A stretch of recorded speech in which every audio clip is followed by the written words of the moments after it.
Hey everybody, Peteaturner, executive producer and host of the Break It Down Show. Hey, today's guest is a longtime friend, someone who's been on a bunch of times, but I just can never get enough of him, and I always like to introduce him to new audiences, especially all of you new folks who have not heard from our friend Hilliard Guess before. Hilliard is a Hollywood screenwriter. He does all kinds of things. I mean, his project list is ridiculous, and he's always working on 7 things at once, and he talks a lot about that.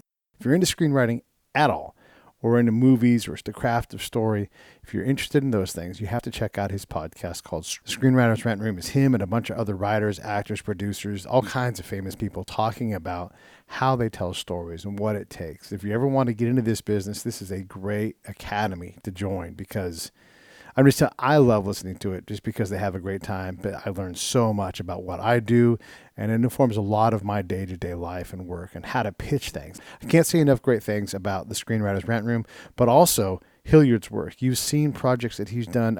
Most recently, one of my favorites was he wrote for Deadly Class, and he wrote basically a whole episode that focused on the city in San Francisco, and it was just a great job and a project he did with Mick Betancourt. You will see for sure more things from Hilliard to come. He's got documentaries, features, TV shows, all kinds of things all the time. And it's just great to see his growth and how much he's in demand throughout the industry. Joining me in today's episode as co-host, co-producer is best-selling, award-winning author Scott Huesing. We sit down at the lot in Hilliard's office. This was right after we interviewed Jason Keller. By the way, you guys should check out that episode. Jason was the guy that started and carried cradle to grave the Ford versus Ferrari project out. And so if you're into that movie at all, that is another great episode. So that's linked in the show notes. Check that out. Hey, support the show. If you already do, thank you so much. Please continue to do so. It means so much to me, and it really helps us drive the business side of things. So thank you. Those numbers really do matter, I'm telling you. And then the other thing I'm going to say is save the brave, savethebrave.org. Give us a look, see for a worthy charity for what you believe in and what you want to support, and give. If not, give to somebody. Find some time, some need that you can fill, even if it's driving around. You can help out charities a lot by giving your time, your location, your attention, and even a little bit of money. Savethebrave.org. Here comes Hilliard Guess. Lions Rock Productions.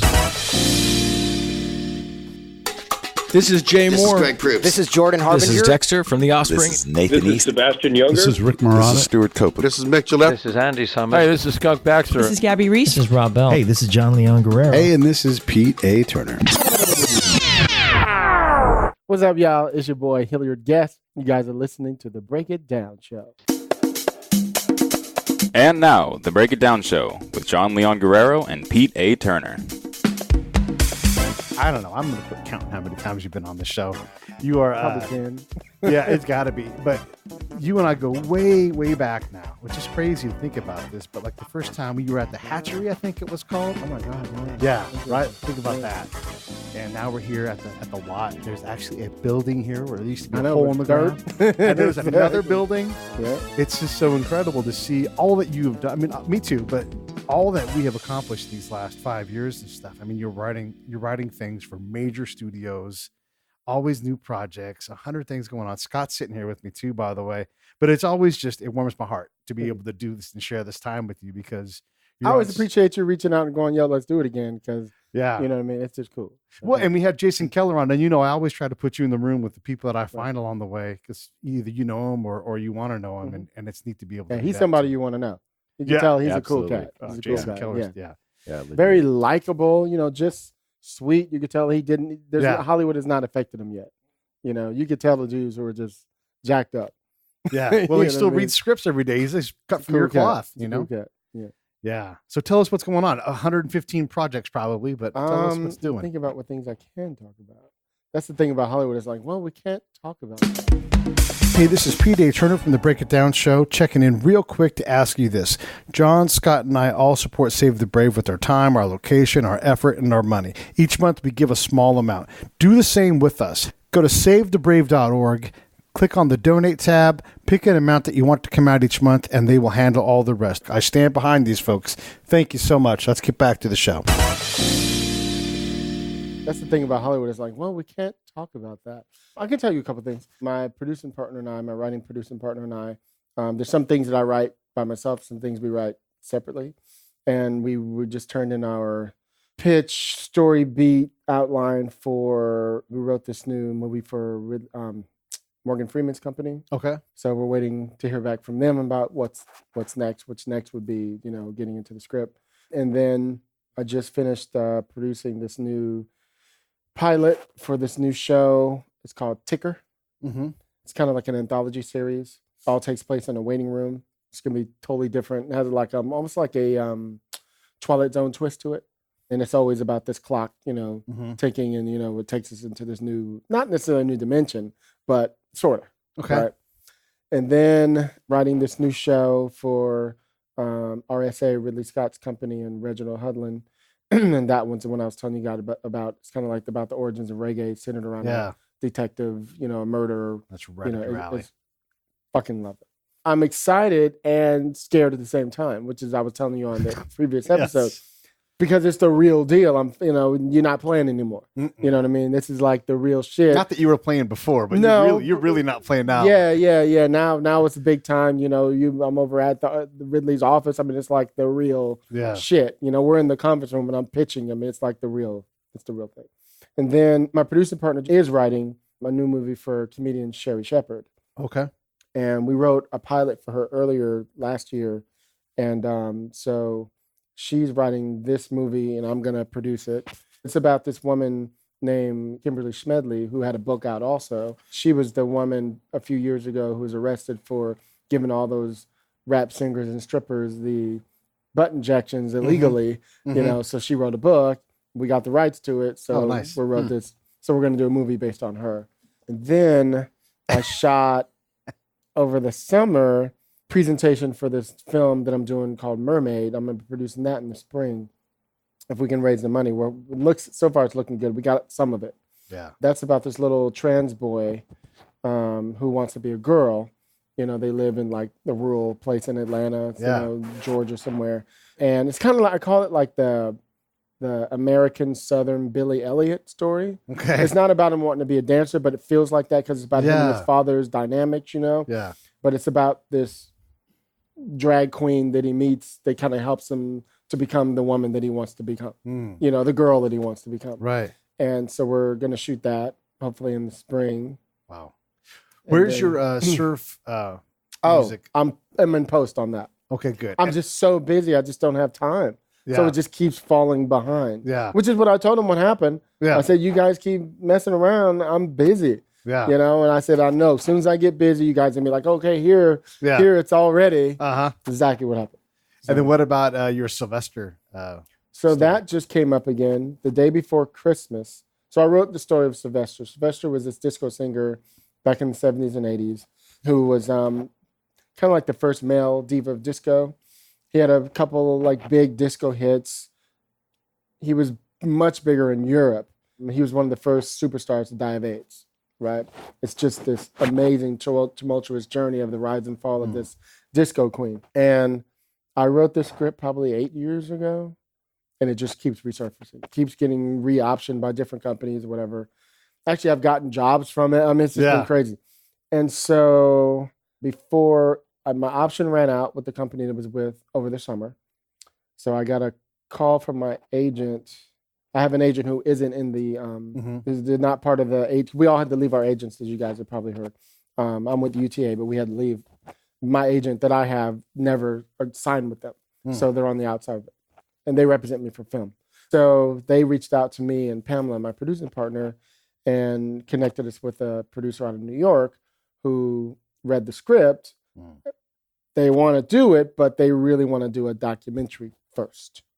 So they want to know, do we want to produce a documentary on Sylvester? And I'm like, well, there's already been a TV show that they did. There's a short film. I'm like, yeah, actually, you could do a feature.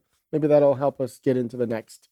Yeah. You know what I mean? So Pamela came up with this whole little twist on how we could do it to make it feel new, which I'm not going to pitch yet. Yeah. But so hopefully we'll be doing that possibly. I think it's interesting if it pops up now because there's been so many great full-length feature films out in the last couple of years. Freddie Mercury, Elton John, who's still alive. And I think it's, I don't know, is it kind of the flavor of the day? Well, They're I like, think oh, that, Sylvester.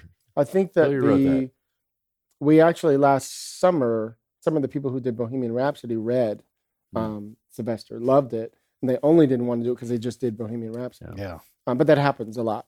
Everybody thinks, oh, well, they did it. They'd want to, no, they would never want to. Which I think is kind of shit when you hear that, oh, we just did this, so they won't want to. I don't know. I guess it's a bit. Nobody wants to stay in a niche. Yeah. Everybody wants to be like, oh, well, now we have awards. We could go anywhere. Yeah. You know what I mean? Now we I guess that makes sense from a business perspective too, Right. is you don't want to be competing at awards, which everyone's in this industry to do. But I think it's a good listen too, though, is if you believe in the project, you believe in the writing and the story, stick with it, because it eventually it's not cliche. Everything old is new, and that is true. Because if I heard it once, I heard 100 times. The country's has war fatigue, and they don't want to read stories about this. I'm like, 1917 just hit the big screen, and that's World War I. Right. Like, so I don't take a lot of stock when people say, "Yeah, that'll never become a movie. No one wants to see another war movie." By the way, Star Wars has the word wars in it. We've seen movies about gay divas with AIDS. Like, no one will ever see it. Like, no, there's going to be a thirst. Yeah. And he knows also, I wrote the Black Wall Street script about Tulsa, Oklahoma. Yeah. 4 years ago, maybe. Right. That was my next question. And of course, we've been out. I mean, it gets me in every room in Hollywood, that script. And what happens is everybody's like, wow, this is an amazing script. So we have this other project we really would love to talk to you about. I'm like, right? Every time. Yeah. And what I found is a lot of people think, okay, so my agent or rep or whatever, my manager gets a script to said company. I have a meeting with them because they read the script. Everybody thinks, oh, well, they read your script about Black Wall Street, so they must want to do that. It's not how that works. What it is they want to meet the writer who did it and go, great, we love your writing. Here's this other thing we have that we've been on our shelf for a while. You think you could do this thing? And that's what happens. That's always going to be yes. I mean, what they usually do is go, so we have these 3 or 4 or 5 things that we're trying to do. And you go, Now, based on the connection that I told you, and you know my story, growing up in the hood, being I was basically the black Pee Wee Herman of my whole neighborhood. Dressed, my whole mod, punk rock style, and drove a vintage scooter, all that shit, and went to Fishbone concerts. I was the oddball out. I was the underdog. And so I write underdog stories. My Sylvester script is an underdog story. Black Wall Street is an underdog story. Yeah. Everything I do, I find that way to turn it into that, because that's my voice, right? And so everybody keeps coming across me going, hey, we'd love to do this, we'd love to do that, but we want to do it this way. So if I send my script to somebody and they want to meet me, they're happy to meet me, but they're not trying to buy the thing that I gave them. Right. So what your job is to do is to, when you go in the room, you go, for example, how I got the Morgan Freeman project, I went into the room, I met with the exec, and in 2 minutes, she and I were high-fiving. I knew we were going to get along. Yeah. I mean, I was like, girl, please. Boom, we were just having a good time. So she started telling me about a couple of projects, and she mentioned this one called Colors United that took place like in the 90s based on this documentary about this after school, kind of like a Dangerous Minds type of a class, right? Type of thing. And I went, I don't know if you know this thing about me, but I grew up in the hood and blah, blah, blah. Dangerous Minds was a school I went to. But she was like, what? You know what I mean? And I just started to describing her like the type of neighborhood I grew up in and being an ex-gang member, like all this stuff. She's like, what, you? I'm like, yeah, bitch. You know what I mean? And so... And just for the audience, in case they don't know who you are already, East Palo Alto, at your time, was it? It was the number 3 worst place in America to live. Yeah, now most dangerous place. Now it's Facebook. Exactly. My parents sold that cheap ass $40,000 house they bought in 1978 for $860,000. Wow. Yeah, mind blowing. 3 years ago or 4 years ago. Yeah, this piece of shit house they had. Things change. Facebook, and they just all these McMansions everywhere. It's crazy. Yeah, it's crazy. I like how you referred to that's whatever script it was that's been hanging there as a calling card, which is essentially the story. Well, I have several of them. Yeah. You know what I mean? And like your book, if it never did anything, it would be your calling card to something else. This Echo in the how you say Ramadi? Ramadi. Yeah. It may not be the one that ever goes any further than whatever, right? But it could be the thing to go, look, I got something. And the people are like, you know what? I got a day off today. You know what? If we took this character and focused on blah, blah, blah, we would have a movie. Yeah. If we did, you know what I mean? You just never know what the calling card is supposed to be. is all I'm saying. My question that in that last story would be when they bring you in and they say, yeah, we love your writing style. Would you write this? Is it taking someone else's work and punching it up or retooling it? Yeah, all the time. Oh, yeah. But that's where you go. But usually they bring that to you. So say they read a script of yours, right? Like that's happened to me many times. Actually, how I got Black Wall Street. Yeah. Actually, you know what script I sent them for that? Sylvester. See? You know what I mean? Yeah. You know what script I sent them for the Ridley Scott project? I'm gonna guess Sylvester. Rebel Yell. Oh, okay. Yeah. Rebel Yell was the very first script I wrote 20 years ago. I still can submit it. That's how strong some things are, right? Some things still have legs. But you also continue to update these things too. Yeah, yeah. Like, I mean, every 2 years, I'll just pull something out randomly. Yeah. And Rebel Yell has been cleaned up a couple times. Rebel Yell is kind of a story that I wrote about how skinheads became skinheads back in the 60s, but not the Nazi skinheads. People don't know people weren't, they weren't Nazis at first. You know what I mean? And so I wrote this story that takes place in England. It's a love story between a white guy and a black girl centered around the mod scene back in England, the mods and the rockers, and how they transitioned and became skinheads. But it's a love story between this white guy and this black girl, and she's the one who introduces them to the whole thing. We said we are going to talk about this because when Jason was on the show earlier, you are a student of the trade and you read a lot of screenplays. And I think it's interesting to understand how much of your daily time is committed to reading and how important that is for your own personal development. Because I think it's vital to everything I do, and I really struggle with it because I'm a horrible reader. I never grew up reading books. It's ironic that I wrote one, but you have a little ADD or something. What? Yeah, I was just I don't know what it is, but I think habits. I was never read to as a kid. I wasn't forced to read. I got horrible grades growing up, and went to a crappy school as well, and kind of made it happen for myself. So you're reading a lot of screenplays, but I think looking back at your work when you say, "Hey, I wrote." Rebel Yell 20 years ago. Do you ever pull something off the shelf and go like, God, I can't believe I wrote that, or this is really sure. And sure. And you address that. How have you grown from that to Hilliard Guess today as a writer? And well, Pete and I, we've talked about this several times on other shows where who you are now, like who you are. How long ago did you write this book? 2 years ago. I guarantee you, if you wrote this now, it would be different. Yeah, because you're better, right? But you can go in now and do like an updated version of this with a bunch of new stuff. Sure. Because of the way it'd probably be shorter too. Because you know how to do it now. You know how to edit yourself, right? What I tend to do, I was telling Pete before. So if you sit behind my desk when I'm writing, I have the script up that I'm writing. I have an outline for the next thing I'm writing. And the minimize is like I have like a folder of just all my scripts, and I'll just go any, mini, miny, mo. And I'll pick one and I'll just look at it and I go, okay. And now I'll every 45 minutes, my alarm goes off. I work out for like 10 minutes or whatever. And I sit back and then because I'm changing my mindset, I turn on the new music to whatever the tone is that I'm working on, right? Because music is, I don't know how people write in silence. I don't get it. I just can't do it, right? And I'll shift to that thing that I'm writing that's in the 50s or that thing that takes place in the 1800s. And I'm listening to minstrel music, whatever the fuck, right? And then I'll switch to something that's more current because I pulled it out, something I wrote 2 years ago, but I need a new polish. And so the new polish is the new me. Like I said, when I'm reading scripts, I'm looking at how they describe things, how they enter, how they leave, how they enter the scene, how they open up on a character. I'm like, oh, I love how they do that. I bet in this script, I could add that to every character, that style. Oh, I like how they do the beats in this type of way. Oh, they do a cool transition where it goes from dark to night. So that means at the end of the acts, I could do that little transition. You see what I mean? There's little things that you pick up that give it a new, fresh thing to it, right? So the more you do it, the more the script feels more current. Yeah. So that's why my scripts keep feeling current, because I'll just randomly pull it out and just start working on it, and give it the new twist. I'm glad you brought that up because I was going to say it if you didn't. That approach to one, not having writer's block because you're always on something else.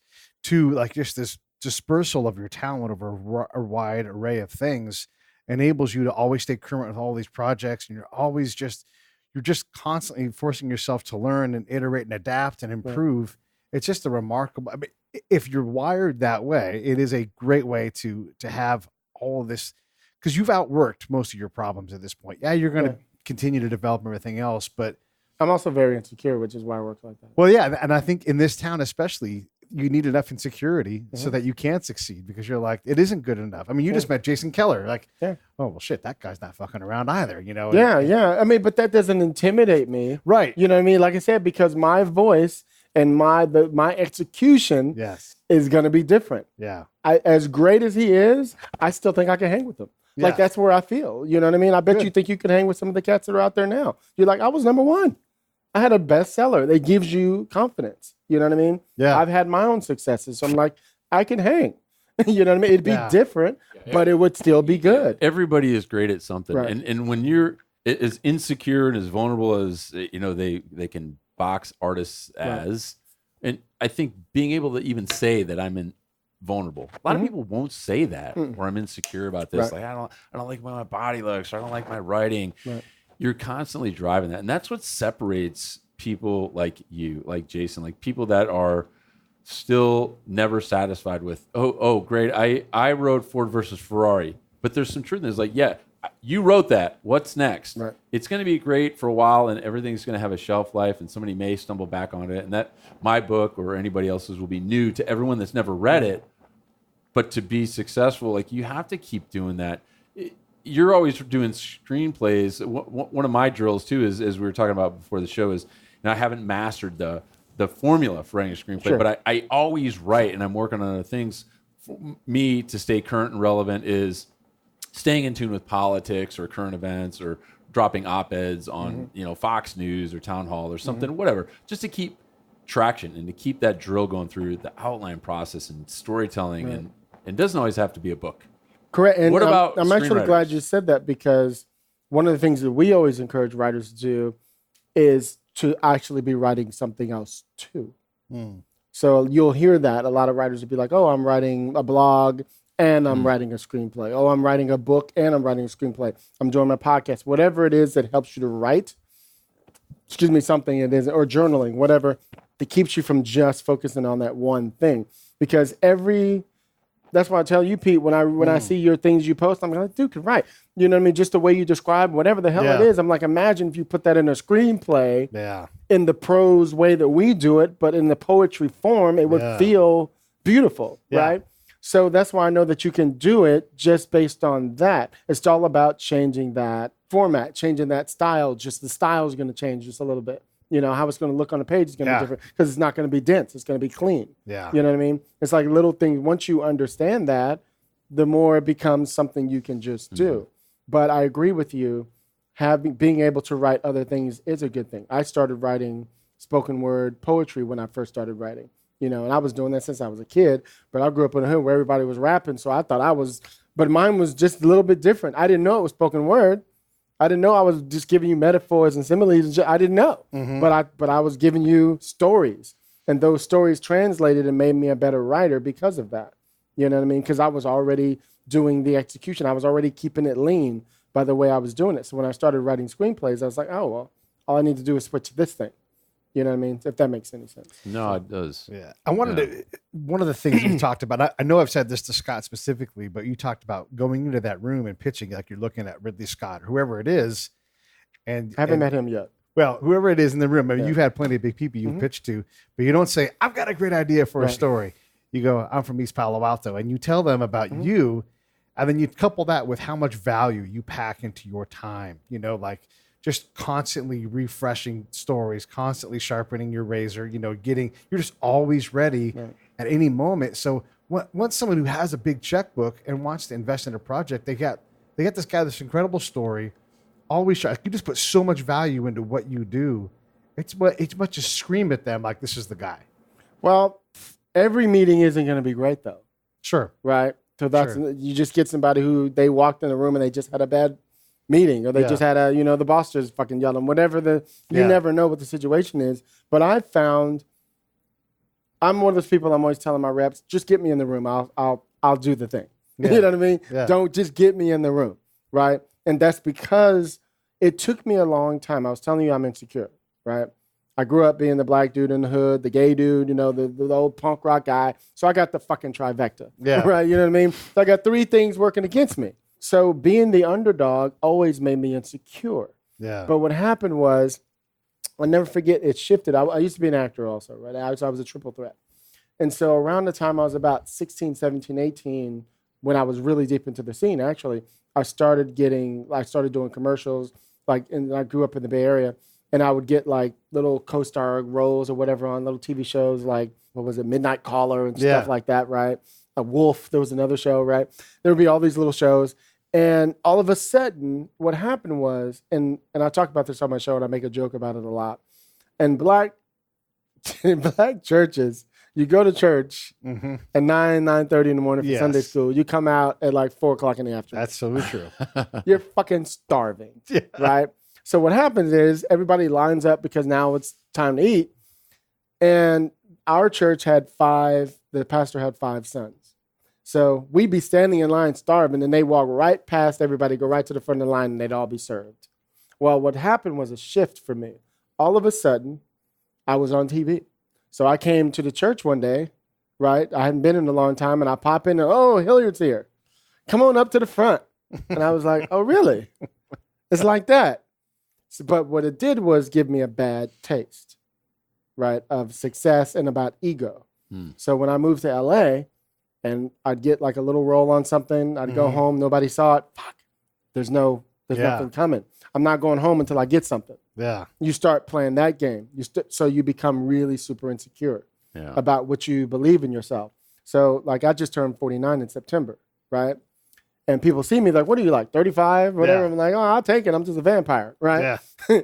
but my insecurity is, and you know this, I work out almost every day. If not every day, I do something, sit-ups, push-ups, something. Yeah. And it's because I'm insecure, right? All of my friends, like I grew up with Shamar Moore and like all these guys, you know what I mean? So everybody's beautiful, So we live in a world in Hollywood, everybody is gorgeous. So I'm constantly trying to stay like my friend Wilson Cruz, like just ripped, and lean and, whatever, because that's my competition.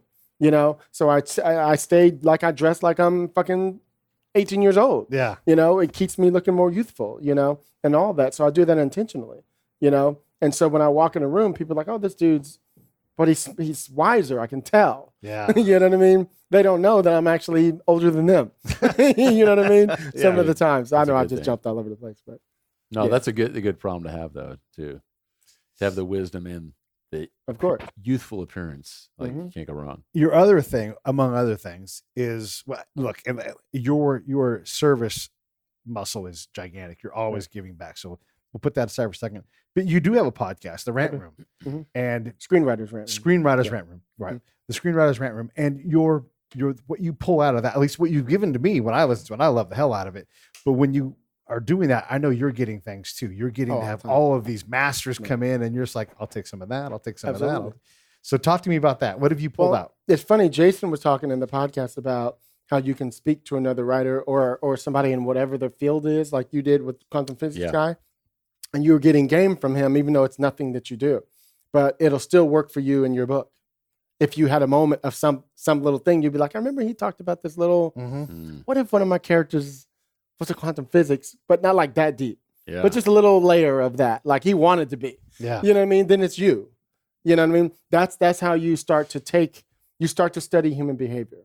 And I do that all the time. Yeah. I spot, perfect example. So my first date with my husband, right? We've been together 18 years. Did you know that's so crazy, isn't it? That is crazy. 18 years. Shout out to Scott. And we got on a date, and how it happened was I saw him we'd see each other at the gym. I was in dance class back then. I'm a really good dancer. And I've been on tour with singers and rappers and stuff. And I was in dance class, and one day I just came out. I gave him my card, and he was like, oh, thanks, whatever. A week goes by. Motherfucker didn't call me. Uh-oh. So let me tell y'all bitches something. So he didn't call me. So look, I'm walking in the gym a week later on my way to dance class, and he's walking out, and I bump into him. I'm with my friend Valerie. And I go, oh, you don't call nobody? And he goes, oh, I'll call you. I said, all right, whatever. So he calls me that day. Next day we go to lunch. We sit down, and I say, so what's his name? He said, who? I said, your boyfriend. He goes, how do you know I have a boyfriend? I said, let me explain something to you. I study human behavior. There are things that I know that none of your future boyfriends are ever going to know. Nothing's going to get past me. You can't lie to me. It's all in eyes. And he was like, really? I was like, yeah. He's like, well, we've been together for 20 years, but we sleep in separate rooms. But he starts telling me the whole story. And I said, yeah, because usually if you give your number to somebody, you're like, hey, what are you doing tonight? Mm-hmm. You know what I mean? A week goes by, you're trying to figure out when you could make that work. And he was like, well, you're like really clever. I was like, I'm a wise motherfucker. It won't get by me. So if we're going to make this work now, here's how this is going to work. And I just laid in on him for 2 hours. 2 hours. I gave him game. That's the first date. First date. First date. And that's a lot of wisdom to have at age 31. I was acting since I was 12 years old. Yeah. So I sit down upstairs and I just watch people, and I see things and I'll be like, oh, that guy walking is totally has the hots for that girl right there. He didn't even know it yet. And boom, he'll be like this. And then I can just see it. I just feel their energy and what it is they're going to do. I don't know what it is, but I just have this thing. We pride ourselves on being human. But you guys have to be. Can you imagine being over there? Yeah, my bullshit meter is pretty finely calibrated at this stage game. Right. You know what I've found is a learned skill for me is being a better listener. And this is not a true confession. I always throw one or two out there. But I often trying to shut my mouth more, which is ironic because we're on a podcast. I'm a national public speaker. Right. But I see people now who aren't really vocal. And I wonder about those dudes that just are kind of bouncing off other people in life, and you think they're tuned out or they got the blinders on, or are they really these superhuman recording devices? I don't know. That guy's sitting in the park bench, or on his phone. He's just not. Or is he better than me at it? I don't know, man. I haven't figured that one out. Listening's hard though. Listening because I feel like I listen to the show, and then when I edit it, and I'm like, I wasn't fucking listening at all. Like, how did I miss that? Yeah. Do you get? Oh yeah. Like I was listening to this one that we did this morning that we just put out this morning, and the girl said something about. Oh, we're interviewing this literary agent, and she's like 23, and just hella cool. She's like half Asian, half black, like really a total blurred. Yeah. Like a black nerd, and she said, yeah, like I'm the type of person like when I get like a manuscript in and it opens up on somebody eating somebody's coochie. It's like, that's funny to me. And I went, it went right by me when I heard it, but I heard it this morning. I was like, no, she said the P word though. And I was like, did she just say the P word? She just said the P word. Yeah, she just threw it out. And I was like, call it the P word now? Is that, I don't know. Is that West Hollywood, LA? I don't know. If I was on my show, I would have said it, but I'm just being respectful. You can say it if you want. Pete is a P word. Please continue. Yes, Pete is a P word. But there's something to being insecure and using it to your advantage. Yeah. So, for example, my husband has put on about 30 pounds. Right? Yeah. You hang around me, everybody thinks that I like eat really perfectly and whatever. You see, I got my junk food all over the place, whatever.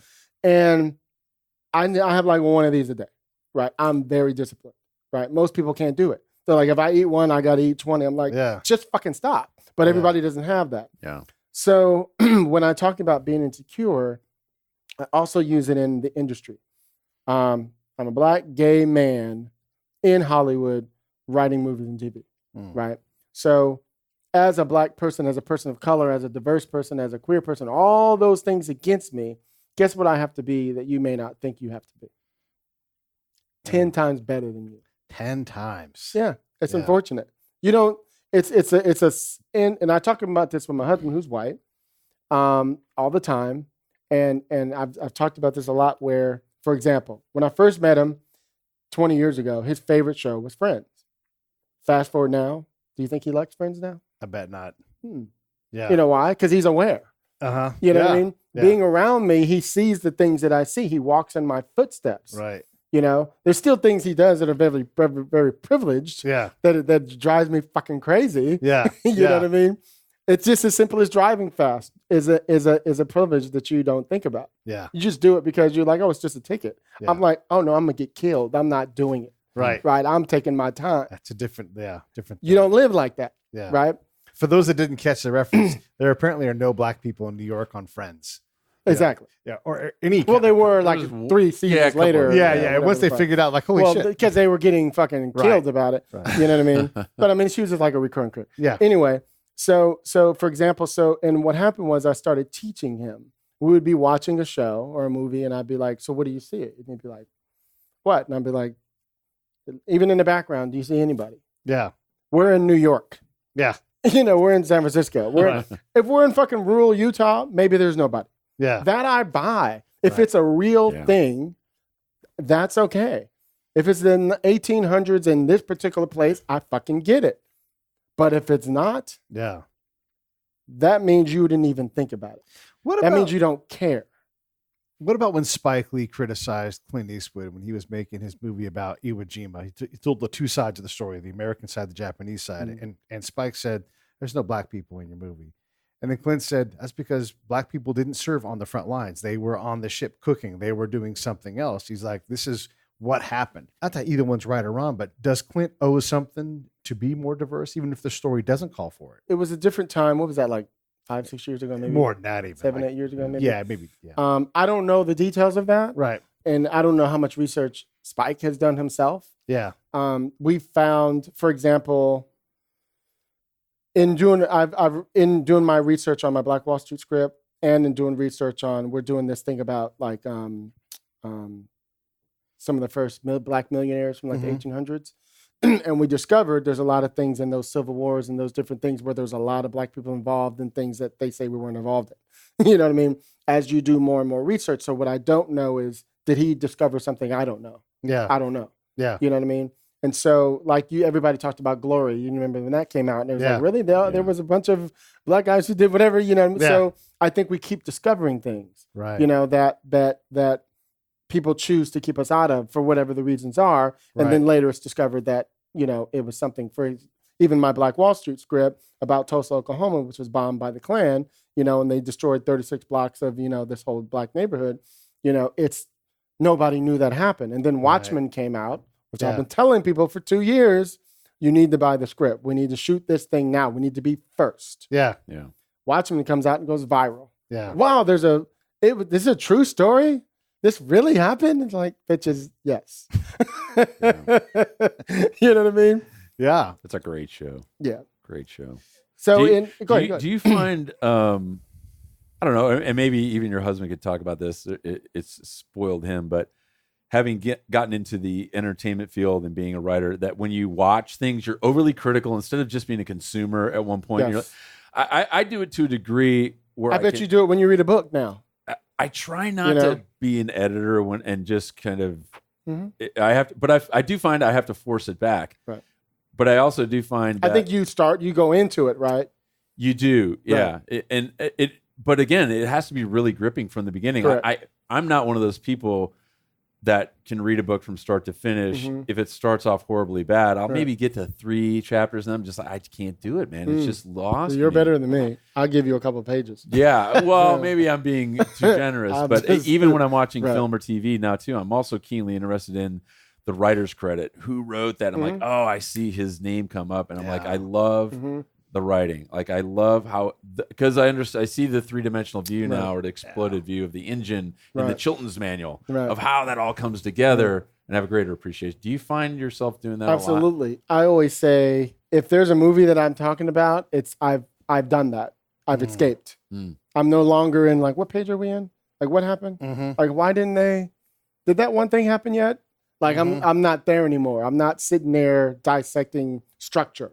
You know, now I'm into the characters. Like I was watching 1914 over the holiday because they give us all the screeners.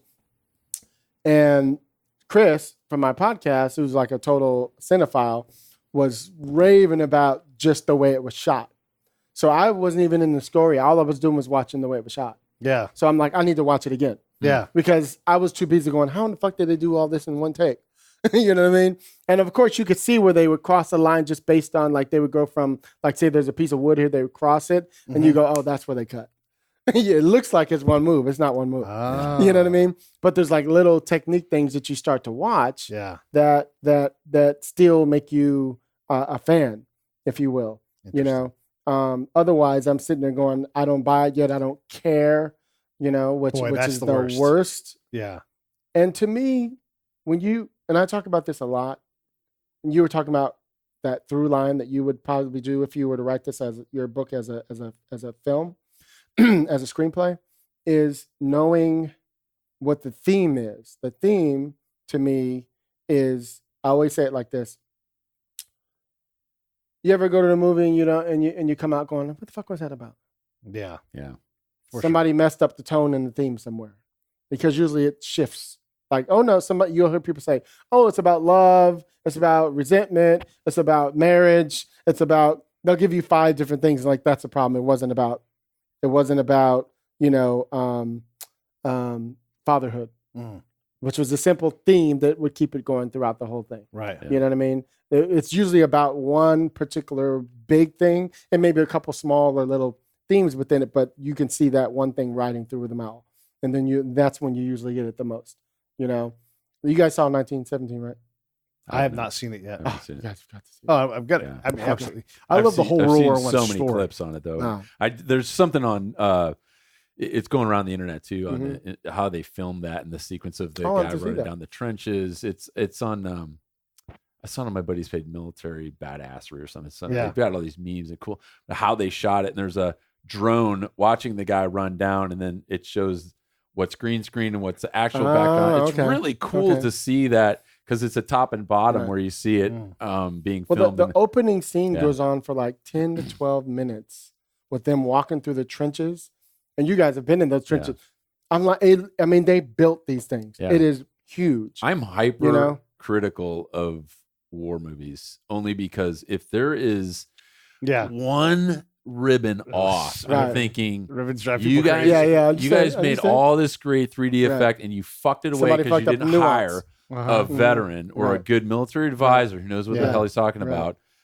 Right there, I'm just like, shakumaku, I'm out. Like, you suck. And that's why a lot of us, that's why you hear people say that, you remember, if I've read thousands of scripts, then executives have read thousands of scripts, right? Right. So if a script comes across their desk and they're like, well, we read the first 2 or 3 pages, we were done. It's the same thing, right? With you going, well, they didn't get that right. I can tell looking at it if you've mastered this or not. Yeah. Just by the first page or 2, the first sentence. Like in the novel, that first sentence better grab people. Or they're not going to continue. You know what I mean? And I watched something recently. I can't remember what it was. Like it was Bryan Cranston, who I love, and it was a movie about these 3 guys who bring who's the guy from The Office, Steve Carell, and they bring his kid back to a proper funeral, but the uniforms and everything were so bad. Like, I loved all these guys in the film, and I was just like, oh man, and I broke down. I watched the whole film. Maybe they finished it well, but it was good. But what do you find now with the amount of content that's kind of like, you've got so many different sources for content that they rush through certain things? What's one thing that you've seen that? Well, we talked about it actually on this episode I'm talking about today, where we were talking about characters that drag, right? And so, speaking on what you're talking about, so for example, we're talking about how we have all these new shows out, right? And they're all like 10 episodes or 8 episodes, whatever. Sometimes you watch a show and you get through the pilot's good, second episode and third episode, you're like, fourth, you're like, yeah. And then you go, I'll watch that like in a week or 2. Yeah. 6 months go by. Done. Gone. Right? How many times have you done that? Plenty. 1 million times. Yeah. So what happens, in my opinion, is a couple things. So as I'm creating this show for these people right now, I already figured out we have a strong 8 episodes. If they add 10, we could do it, but something's gonna somewhere, right? So what happens is those first few episodes, you're on a run. Everything's going good because you're pushing to the mid-season, episode 5 or 6, right? You're pushing to that when the main character does this thing, right? They're going to get shot, right? Leading up to them healing to be strong enough to fight the opponent at the end of the season. I'm just spitballing. Right. So you push for all this. You start expanding on all this stuff and slowing down sometimes. Not that the pace necessarily changes, but sometimes you're like, guys, we have 10 episodes. Why are we rushing to get to that moment where this thing happens here? Right. But you worked it out so that thing happened there 2 episodes earlier. So now you got to stretch it. Yeah. So sometimes those episodes start to get weaker. That's just my opinion on what I've dissected. I mean, I think we see it. You know, the gosh, who even knows anymore? The Star Wars movie that came out when they make the casino trip and that whole storyline. So it seems like they're trying to do too many things. One, they're trying to jam pack a bunch of diversity, and two, they're trying to pay the bills with the fans that need to see the certain things. Three, they're like, we have this storyline, you know, because we want to have this main character do something, but there's really nothing for them to do anymore in this movie, but we have to have him do something. And so this whole storyline goes off and it never even resolves. Yeah, that's awful. It's That's terrible. right. I can't watch these movies anymore. Like, you can't do everything in these things, at least not reliable. I think what happens in situations like that, it probably was written and they probably shot it, but when they edit it, they were like, well, you know, we don't really care about that thing. We know they left already. Yeah. You know what I mean? Yeah. And then we're going to see them later when they all come back and they all battle anyway. So it's going to be fine. You know what I mean? Yeah. We don't need to see that they actually came back and that they did that thing and that they got off the ship. We don't need to see that. We don't need to see the that. audience is smarter. You know what I mean? So sometimes that's just my opinion. Yeah. You know, sometimes it was just, the storyline was terrible because they spent all this time with them. Right. And then it really had nothing to do with the conclusion. Like, it was like, ugh. And then, yeah, again, like, you know, it was frustrating to see, you know, things done to make the story something other than what a great story would be. Right. You know, like, you just can't do that much stuff. And you do definitely see that in these limited series is where they get an idea. It's more than a movie, but it's not an 8-parter, but it's a 6-parter, whatever it is.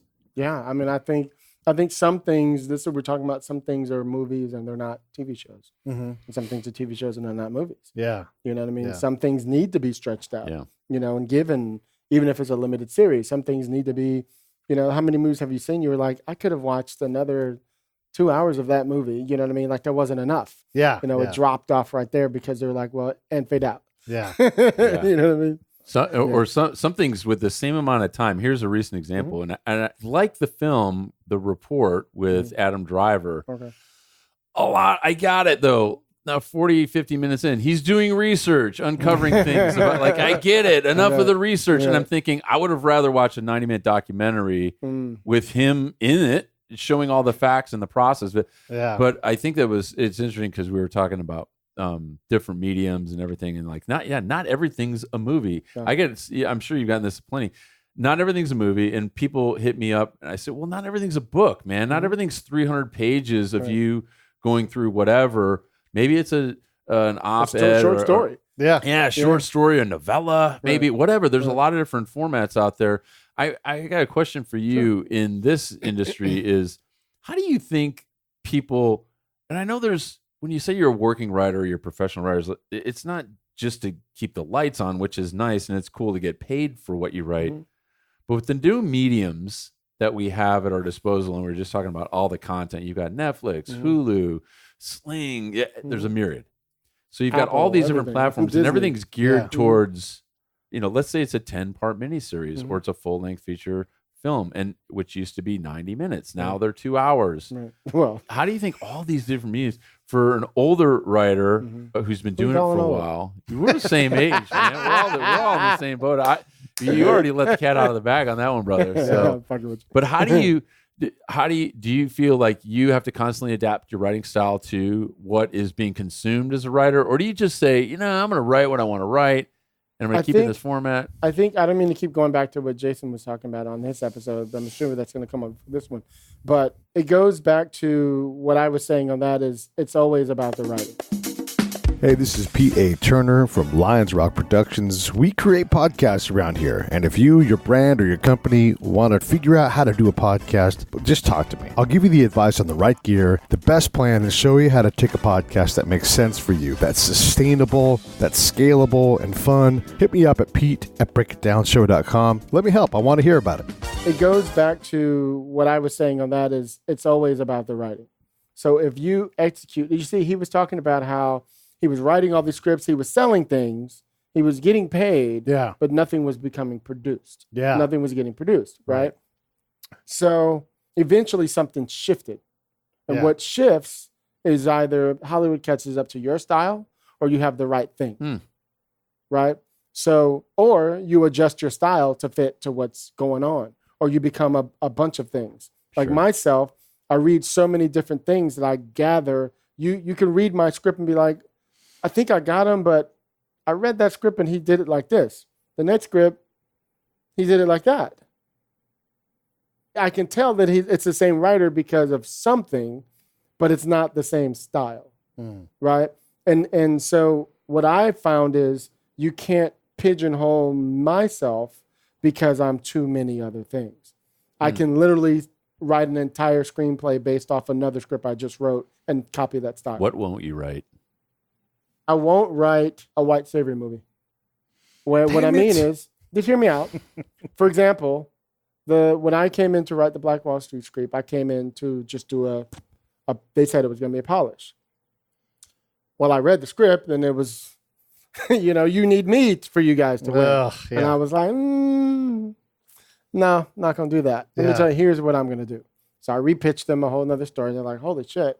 Like, yeah, this is Black Wall Street. The black people actually had the money, not the white people. Did you forget that?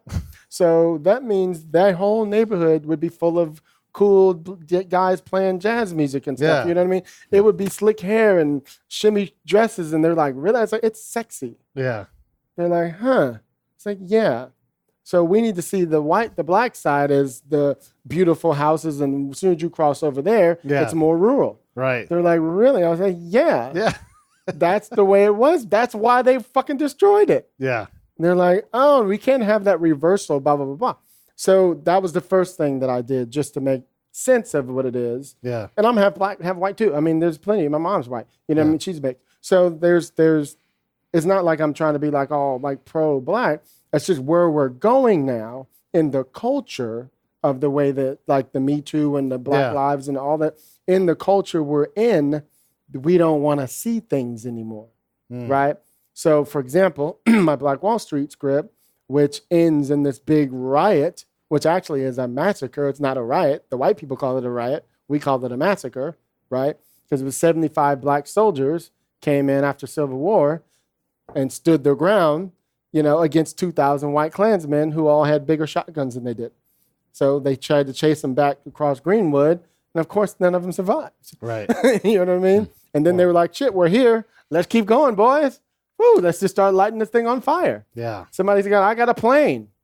Let's just bomb this fucker. Yeah. You know what I mean? And then they just started bombing it. So what I'm saying is, I won't do a white savior movie.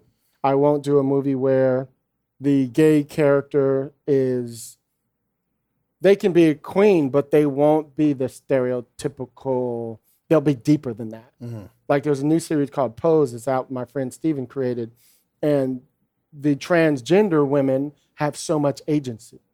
You know what I mean? They're not just they are like real people with real issues. I love it. And that's where we're going now. Is no more stereotypes. Yeah. No more. And I'm not saying I wouldn't write somebody who's a gang member or whatever. I mean, but he would be layered. Mm-hmm. He'd have an issue because he probably still wants to do this other thing. Yeah. You know what I mean? But his homeboys want to lie. I would find some way to make him be an outsider. Right. To be the underdog. And that's how you who know nothing about that would feel the same way. Talking about the surf movie that I'm doing, the way that I'm doing that film, which made them want to have me direct it. It's about these called the New Dimensions. And they're a band from like the 60s. They made like 4 albums when they came out. And they never quite made it.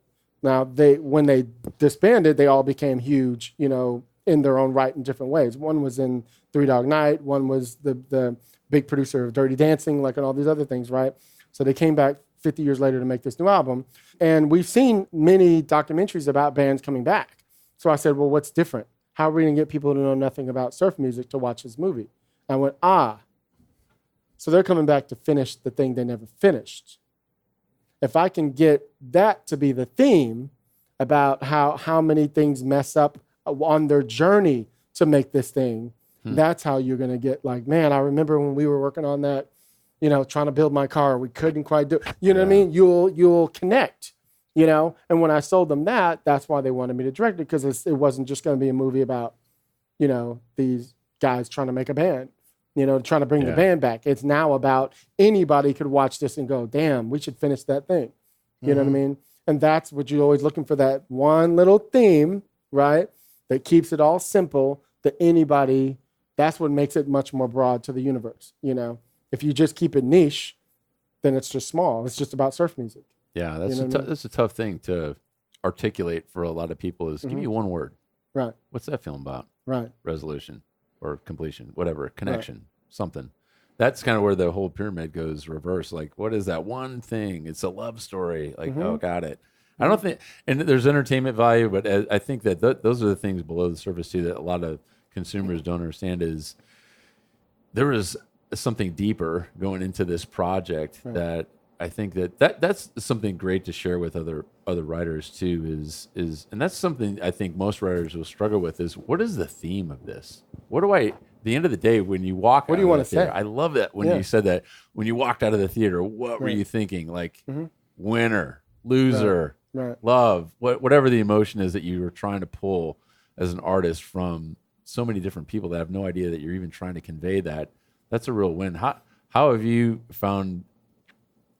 What's the strategy? I think to get that to come through. I think just like with you guys being military cats, like if you guys had to go back over there right now, you may not be in the shape you were, but you know what to do, right? You might need to go back and shoot a little bit to get yourself back. I don't know if you still do it. Like my brother-in-law still goes out like once a month and just to make sure he can still. It's just in him, right?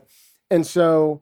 But there's some things you need to do. So for me, I think that it's something that is always on your mind when you first come up with the whole project.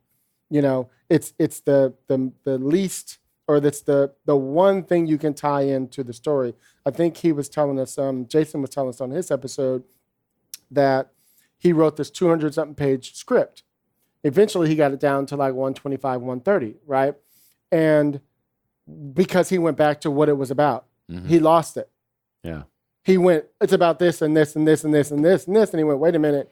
It's just about these two guys coming together to do blah, blah, blah. Okay. Now I can cut this and this and this. You know what I mean? Yeah. And once he simplified it, he was able to get, you know, Ford versus Ferrari into the place that it needed to be. You know, before it was just a series of scenes.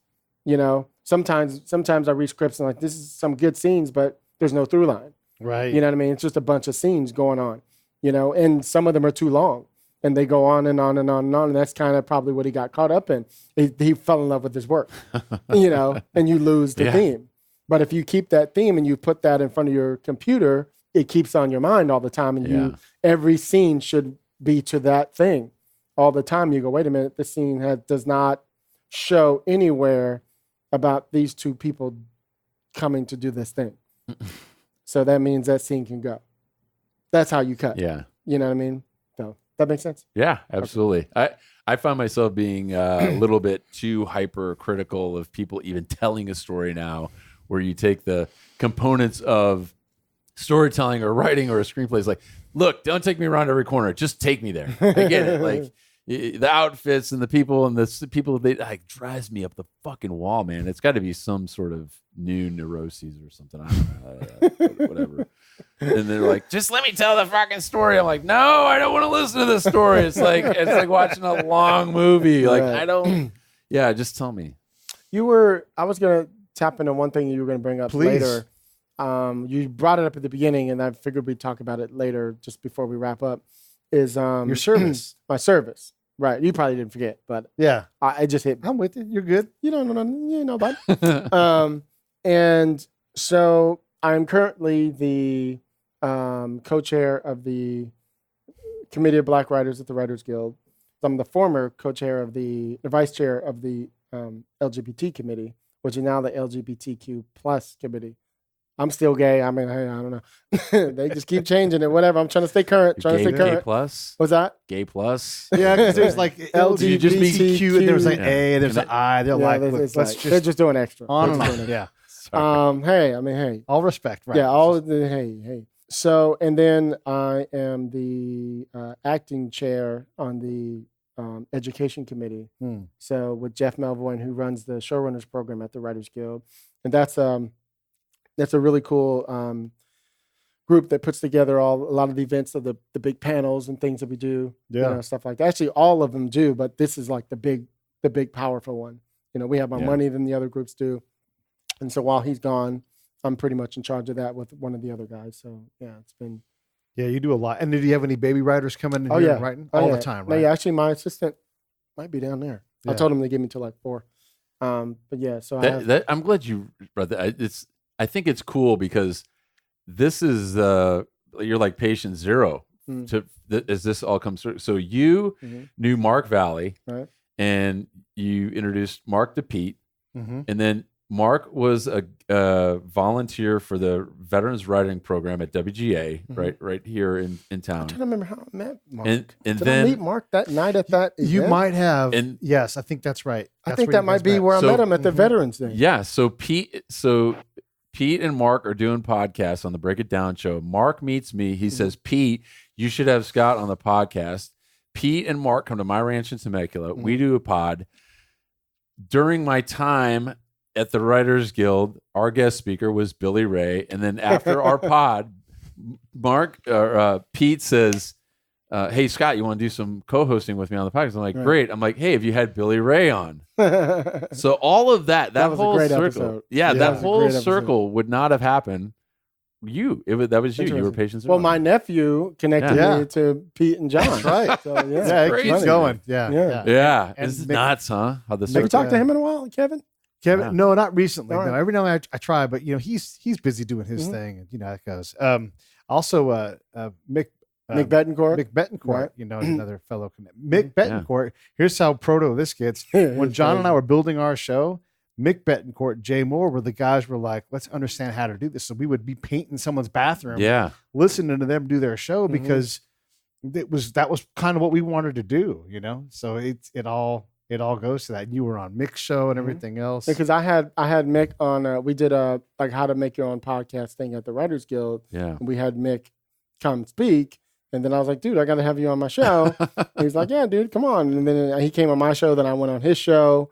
And then Kevin went on his show. And then I think I introduced you to Mick. It was like something crazy, like that. Yeah. And then fast forward a few years later, I'm on a meeting for Deadly Class, a series I was on. And I'm just telling my story about growing up in the hood and, the punk rock scene and blah, blah, blah. And Rick Remender, the creator, turns to Miles and goes, boy, he's just like Mick said. And I went, Mick who? And he said, Mick Betancourt. I said, Mick Betancourt? He said, yeah, he's going to be the showrunner. I said, what? He said, yeah. And he's like, he's the one who referred that you should come in. I said, what? You're like, I didn't even know. You know what I mean? So, yeah, it was a trip. Small world. We're getting long on time, but I want to give you the chance to ask any questions because we don't often get to hang out. So I figured, you had anything. So you guys are out there killing it now, man. Looks like you guys drop like several episodes a week now. 5 a week. 5 a week? 5 a week. This is what I figured out. And the listeners are listening.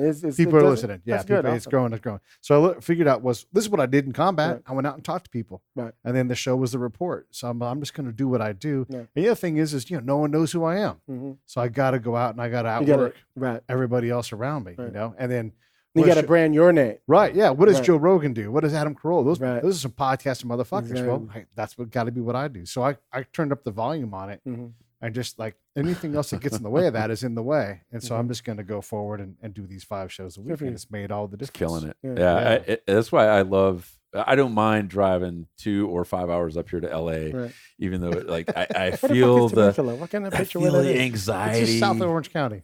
But it's further. Yeah, down the 15. Okay. Yeah. Right. I was feeling the anxiety coming up here. I'm like, fuck, West Hollywood. Like, you just drive the track. And I know I'm going to be driving and Pete's going to be sitting there working on his fucking computer. I'm like, Pete, goddamn, man. Talk to me, man. Because I am not working doing anything. I'm Uber X all the way to fucking West Hollywood. That's hilarious. And every time I do it, I'm like, this happens. I'm finally going to get to meet Hilliard because Pete just talks so much about him. And I know he's been on the show a bunch. I've listened to the episodes. And we get to meet Jason. We all do it right here. And then we meet so many cool fucking people willing to share, give advice, and give help and make introductions. It's just. I think I told you, Pete, Scott was a good co-host for you. Yeah. I'm so used to John, but everybody has their different. Like I used to have just Lisa, now I have Chris. Right. You know what I mean? So we just all switch off. But I think that dynamic is what's important in chemistry. And you guys have a great chemistry. What we don't see after the show, too, is me and Pete are pretty brutally honest, too. Is like, hey, we shouldn't do this in the show so much. Like, we shouldn't talk about this. Or, like, hey, this Hilliard played an instrument. Like, let's get him to sing something. Or, like, do something. Just kind of switching it up and always creating something new and making it relevant and making people want to go to the Break It Down show, subscribe, and we just keep pushing it, man. Anything Pete needs from me, man, I'm always in his corner. That's good. I see it. And I know you are too. I see it for sure. Now, he's good people, and what I like You're about the best, Pete, man. and you know me, I like a motherfucker that's always the same. Yeah. Every time I see Pete, it's the same dude. So you run it. I told you, I study human behavior. Yeah. Some motherfuckers come in, we got an attitude one time, or whatever. Same dude every time. I goof shit up a lot, but I am the same. But you guy. the same, but I expect you to now.